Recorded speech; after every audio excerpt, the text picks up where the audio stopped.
Kejadian pasal 24. Ribka dipinang bagi Ishak.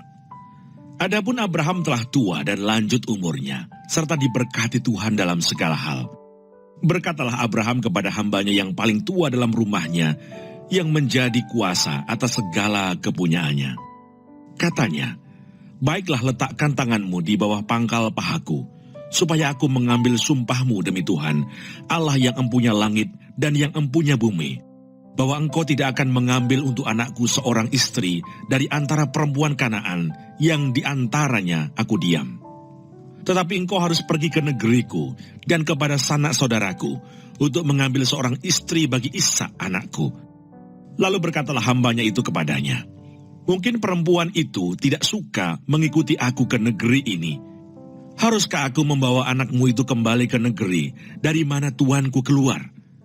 Tetapi Abraham berkata kepadanya, "Awas, jangan kau bawa anakku itu kembali ke sana.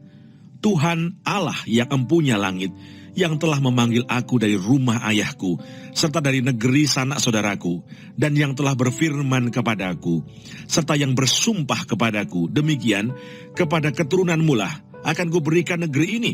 Dialah juga akan mengutus malaikatnya berjalan di depanmu, sehingga engkau dapat mengambil seorang istri dari sana untuk anakku.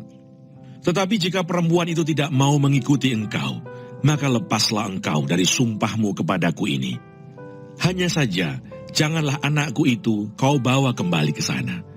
Lalu hamba itu meletakkan tangannya di bawah pangkal paha Abraham, tuannya, dan bersumpah kepadanya tentang hal itu. Kemudian hamba itu mengambil 10 ekor dari unta tuannya, dan pergi dengan membawa berbagai barang berharga kepunyaan tuannya. Demikianlah ia berangkat menuju Aram, Mesopotamia, ke kota Nahor.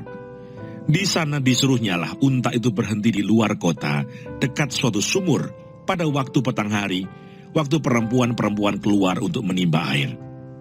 Lalu berkatalah ia, "Tuhan Allah tuanku Abraham, buatlah kiranya tercapai tujuanku pada hari ini. Tunjukkanlah kasih setiamu kepada tuanku Abraham. Di sini aku berdiri di dekat mata air, dan anak-anak perempuan penduduk kota ini datang keluar untuk menimba air. Kiranya terjadilah begini, anak gadis, kepada siapa aku berkata, 'Tolong miringkan buyungmu itu, supaya aku minum,' dan yang menjawab, 'Minumlah, dan unta-untamu juga akan kuberi minum,' dialah kiranya yang kau tentukan bagi hambamu Ishak. Maka dengan begitu akan ku ketahui bahwa engkau telah menunjukkan kasih setiamu kepada tuanku itu." Sebelum ia selesai berkata, maka datanglah Ribka, yang lahir bagi Betuel, anak laki-laki Milka, istri Nahor, saudara Abraham. Buyungnya dibawanya di atas bahunya. Anak gadis itu sangat cantik parasnya, seorang perawan, belum pernah bersetubuh dengan laki-laki. Ia turun ke mata air itu dan mengisi buyungnya, lalu kembali naik. Kemudian berlarilah hamba itu mendapatkannya serta berkata, "Tolong beri aku minum air sedikit dari buyungmu itu." Jawabnya, "Minumlah, Tuan." Maka segeralah diturunkannya buyungnya itu ke tangannya, serta diberinya dia minum. Setelah ia selesai memberi hamba itu minum, berkatalah ia, "Baiklah, untuk unta-untamu juga kutimba air, sampai semuanya puas minum." Kemudian segeralah dituangnya air yang di buyungnya itu ke dalam palungan. Lalu berlarilah ia sekali lagi ke sumur untuk menimba air, dan ditimbanyalah untuk semua unta orang itu. Dan orang itu mengamat-ngamatinya dengan berdiam diri untuk mengetahui apakah Tuhan membuat perjalanannya berhasil atau tidak. Setelah unta-unta itu puas minum, maka orang itu mengambil anting-anting emas yang setengah sikal beratnya, dan sepasang gelang tangan yang 10 sikal emas beratnya, serta berkata, "Anak siapakah engkau? Baiklah, katakan kepadaku, adakah di rumah ayahmu tempat bermalam bagi kami?"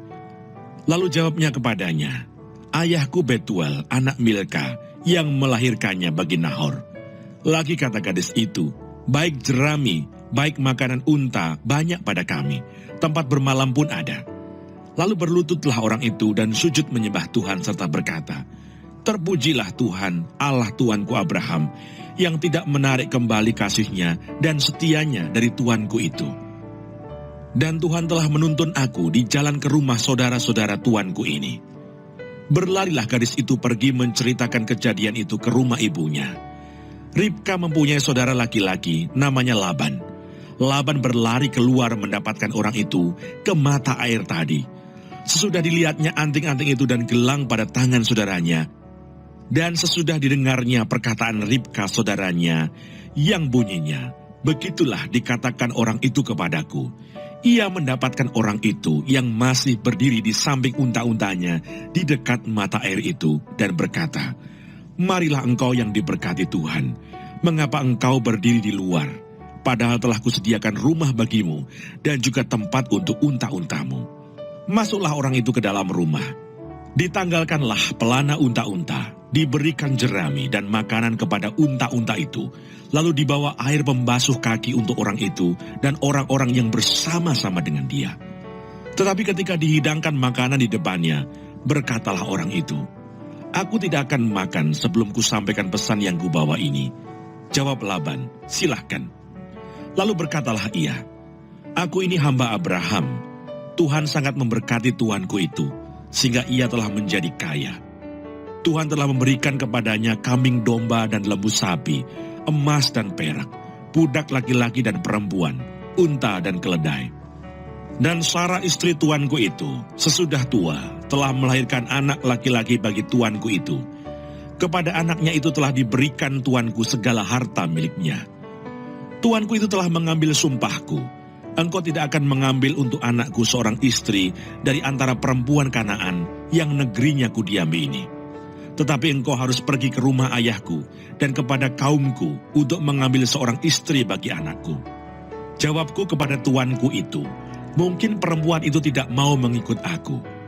Tetapi katanya kepadaku, "Tuhan yang di hadapannya aku hidup akan mengutus malaikatnya menyertai engkau dan akan membuat perjalananmu berhasil, sehingga engkau akan mengambil bagi anakku seorang istri dari kaumku dan dari rumah ayahku.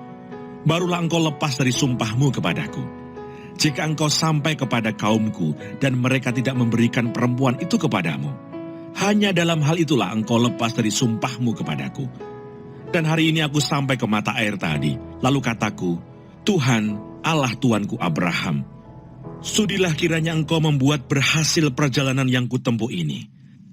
Di sini, aku berdiri di dekat mata air ini, kiranya terjadi begini. Apabila seorang gadis datang keluar untuk menimba air, dan aku berkata kepadanya, tolong berikan aku minum air sedikit dari buyungmu itu. Dan ia menjawab, minumlah, dan untuk unta-untamu juga akan kutimba air. Dialah kiranya istri yang telah Tuhan tentukan bagi anak tuanku itu. Belum lagi aku habis berkata dalam hatiku, Ribka telah datang, membawa buyung di atas bahunya, dan turun ke mata air itu, lalu menimba air. Kataku kepadanya, tolong berikan aku minum. Segeralah ia menurunkan buyung itu dari atas bahunya, serta berkata, minumlah, dan unta-untamu juga akan kuberi minum. Lalu aku minum, dan unta-unta itu juga diberinya minum. Sesudah itu aku bertanya kepadanya, anak siapakah engkau? Jawabnya, ayahku Betuel anak Nahor yang dilahirkan Milka. Lalu aku mengenakan anting-anting pada hidungnya dan gelang pada tangannya. Kemudian berlututlah aku dan sujud menyembah Tuhan serta memuji Tuhan Allah tuanku Abraham yang telah menuntun aku di jalan yang benar untuk mengambil anak perempuan saudara tuanku ini bagi anaknya. Jadi sekarang, apabila kamu mau menunjukkan kasih dan setia kepada tuanku itu, beritahukanlah kepadaku, dan jika tidak, beritahukanlah juga kepadaku, supaya aku tahu entah berpaling ke kanan atau ke kiri. Lalu Laban dan Betuel menjawab, semuanya ini datangnya dari Tuhan. Kami tidak dapat mengatakan kepadamu baiknya atau buruknya. Lihat, Ribka ada di depanmu, bawalah dia dan pergilah, supaya ia menjadi istri anak tuanmu, seperti yang difirmankan Tuhan. Ketika hamba Abraham itu mendengar perkataan mereka, sujudlah ia sampai ke tanah menyembah Tuhan. Kemudian hamba itu mengeluarkan perhiasan emas dan perak serta pakaian kebesaran dan memberikan semua itu kepada Ribka, juga kepada saudaranya dan kepada ibunya diberikannya pemberian yang indah-indah. Sesudah itu makan dan minumlah mereka, ia dan orang-orang yang bersama-sama dengan dia, dan mereka bermalam di situ. Paginya sesudah mereka bangun, berkatalah hamba itu, "Lepaslah aku pulang kepada tuanku." Tetapi saudara Ribka berkata, serta ibunya juga, "Biarkanlah anak gadis itu tinggal pada kami barang 10 hari lagi, kemudian bolehlah engkau pergi." Tetapi jawabnya kepada mereka, "Janganlah tahan aku, sedang Tuhan telah membuat perjalananku berhasil. Lepaslah aku, supaya aku pulang kepada tuanku." Kata mereka, "Baiklah, kita panggil anak gadis itu dan menanyakan kepadanya sendiri."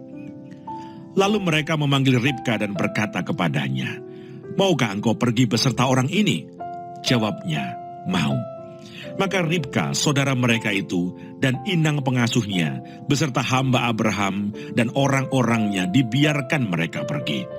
Dan mereka memberkati Ribka, kata mereka kepadanya, "Saudara kami, moga-moga engkau menjadi beribu-ribu laksa, dan moga-moga keturunanmu menduduki kota-kota musuhnya." Lalu berkemaslah Ribka beserta hamba-hambanya perempuan, dan mereka naik unta mengikuti orang itu. Demikianlah hamba itu membawa Ribka, lalu berjalan pulang. Adapun Ishak telah datang dari arah sumur Lahai Roi. Ia tinggal di tanah Negeb. Menjelang senja, Ishak sedang keluar untuk berjalan-jalan di padang. Ia melayangkan pandangnya, maka dilihatnyalah ada unta-unta datang. Ribka juga melayangkan pandangnya, dan ketika dilihatnya Ishak, turunlah ia dari untanya. Katanya kepada hamba itu, "Siapakah laki-laki itu yang berjalan di padang ke arah kita?" Jawab hamba itu, "Dialah tuanku itu." Lalu Ribka mengambil telekungnya, dan bertelekunglah ia.